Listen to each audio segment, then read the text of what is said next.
To make a Pecha Kucha presentation in Canva, which uses exactly 20 slides each advancing after 20 seconds, start by opening a new Canva presentation. At the bottom, keep adding pages until you have exactly 20 slides.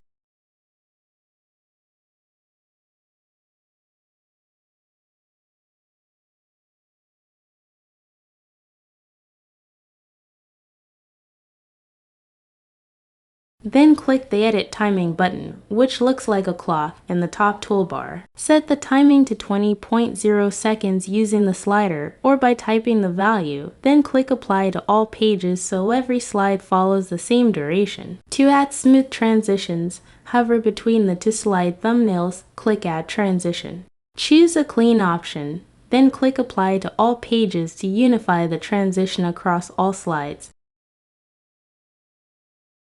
Design your content on each slide as needed. When you are finished, click Share, then Download and select MP for video to keep the timing embedded. Click Download to save your presentation. You now have a properly timed Pecha Kucha presentation ready to share.